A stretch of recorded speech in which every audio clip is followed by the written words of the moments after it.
Muy bien, ahora vamos a continuar hablando sobre la escala del pH.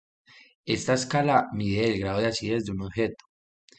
Si los objetos se encuentran de 0 a 100, a 0, perdón, son considerados ácidos, mientras que si se encuentran de 8 a 14 van a ser considerados como alcalinos.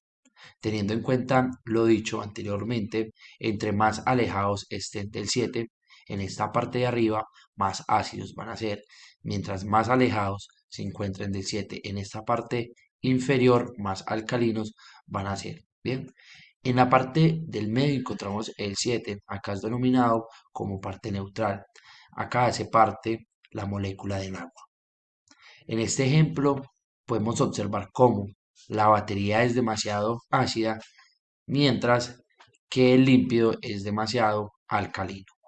En el siguiente tema hablaremos sobre la fuerza ácido-base. Muy bien, ahora vamos acá a este ejemplo. Acá tenemos un ácido fuerte y en esta parte de abajo tenemos una base fuerte. Cuando estos dos reaccionan, el ácido fuerte me va a producir una base débil y la base fuerte me va a producir un ácido débil. Bien, este equilibrio siempre se va a dar y nunca va a cambiar, gracias a la ley que explica esto, que es el principio de ley Chatelier. La ley de Chatelier establece que si una reacción en equilibrio es perturbada desde el exterior, el sistema evoluciona en sentido de contrarrestar los efectos de dicha perturbación. Bien, ahora hablaremos del pH en el cuerpo humano. En nuestro cuerpo hay muchos niveles de pH, ¿sí? Como se puede observar en esta presentación, pues vemos como algunos son ácidos mientras otros son más alcalinos. Miramos cómo el pH de las lágrimas es 7,5, el del semen es de 7,2 a 8, las heces tienen un pH entre 6 a 7, la saliva entre 6,2 a 7,4, la bilis maneja un pH de 7,5 a 8,5, los jugos gástricos observamos que tienen un pH de 1,5, el vómito un pH, ¿sí? Un poco más ácido, 3,8, el flujo vaginal sigue siendo ácido con 4,5 a 5 y el sudor maneja un pH de 6 a 7. Entonces observamos cómo estos de acá arriba son un poco más alcalinos, mientras que los de acá abajo hasta el flujo vaginal son más ácidos. Bien, entonces es por esto que mantener la acidez y la alcalinidad balanceadas es la clave para un buen funcionamiento del cuerpo. No podemos tener ese pensamiento en pensar, valga la redundancia, en que un ácido como malo, ¿sí? Y que lo alcalino es lo bueno. Bueno, ahora hablaremos de un tema muy importante como lo es el pH en la sangre. Para iniciar, es importante tener en cuenta que el nivel idóneo del pH en la sangre debe oscilar siempre entre 7,35 y 7,45, ¿sí? Sin embargo, tenemos varios factores externos que hacen que este pH no sea como debe ser. Estos factores son la contaminación atmosférica, los malos hábitos alimenticios, el estrés, y todos estos hacen que se acidifican el cuerpo, ¿sí? Acidifican nuestro cuerpo y alteran nuestro pH, haciendo que la sangre reaccione y robando los nutrientes que necesita el resto de los órganos vitales, para poder así compensar ese desequilibrio que es causado por estos factores externos. Ahora vamos a hablar sobre los tipos de trastornos del equilibrio ácido-básico. Bien, entonces existen dos alteraciones del equilibrio ácido-básico. Acá las vemos, la acidosis y la alcalosis. Entonces vamos a hablar primero sobre la acidosis. Es una afección en la cual hay demasiado ácido, ¿sí?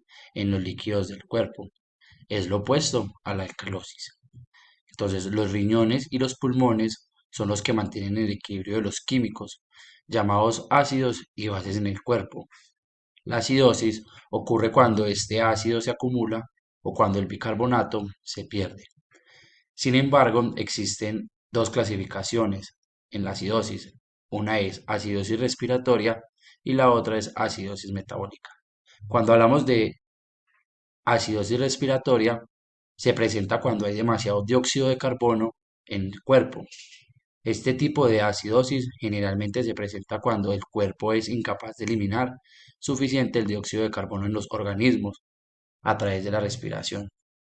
Las causas de esta acidosis incluyen deformidades en el tórax, como lo es la cifosis, lesiones torácicas, debilidad en los músculos del tórax, enfermedades pulmonares prolongadas y trastornos neuromusculares.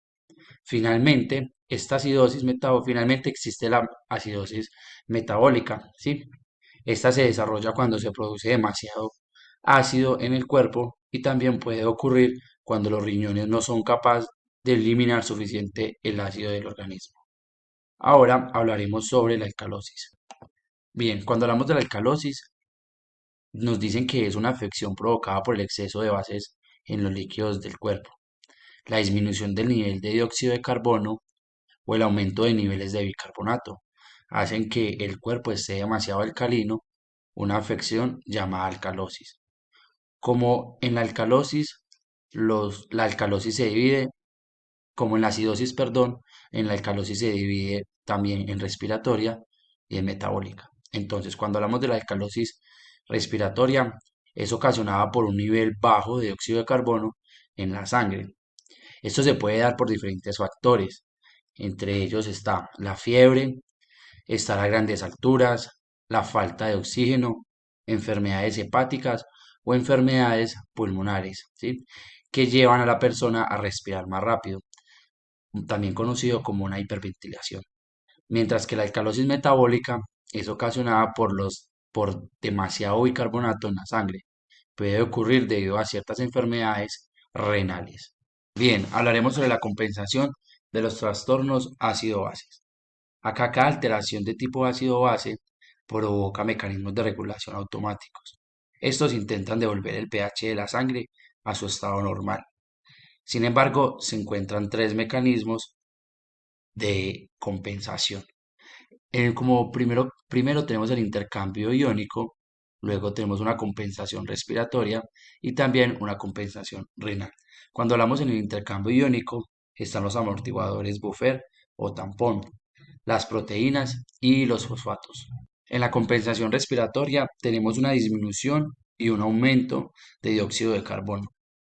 Y para finalizar, en la compensación renal hay una secreción de iones de hidrógeno a la luz de los túbulos renales. También hay una producción de iones de bicarbonatos nuevos mediante el sistema de amonio. Y finalmente, los intercambios iónicos son los más eficaces entre todos los mecanismos de regulación.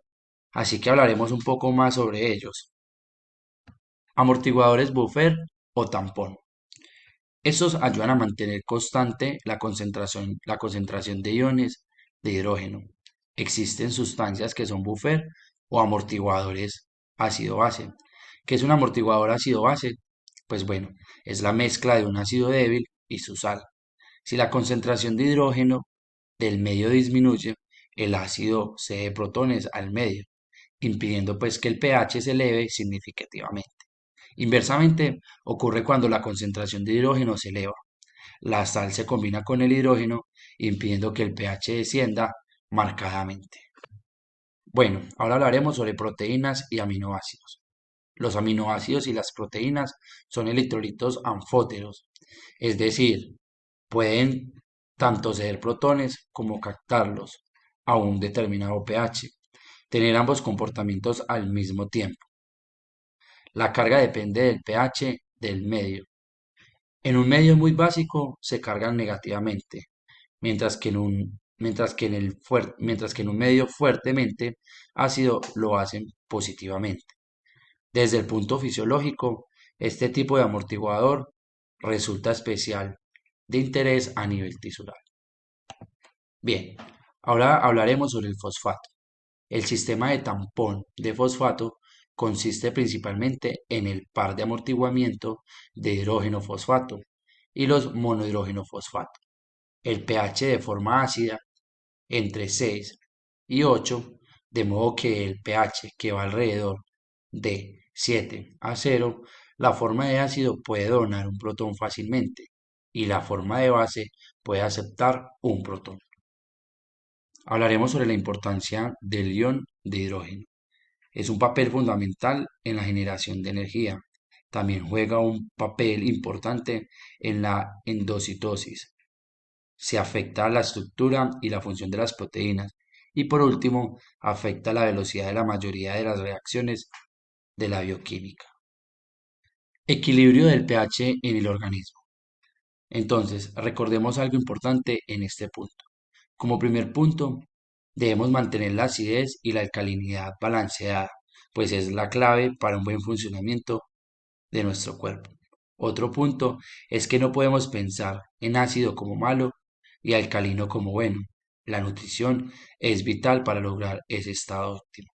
En este sentido, la nutrición juega un factor vital para lograr ese estado óptimo de equilibrio ácido-base, ya que hay nutrientes, como los observamos acá, con la capacidad de acidificar y otros con la capacidad de alcalinizar. Finalmente, lo ideal es que la alimentación esté compuesta de un 20 a un 25% de alimentos ácidos, ¿sí? Y entre un 75 a un 80% de alimentos alcalinos. Solo así podremos ir creando paulatinamente un ambiente de equilibrio en el interior de nuestro cuerpo, de tal manera que siempre estaremos protegidos de enfermedades y del deterioro celular. Muchas gracias. Recuerde que les habló Juan Esteban Restrepo López y espero que estos temas sean de muchísima ayuda para todos ustedes.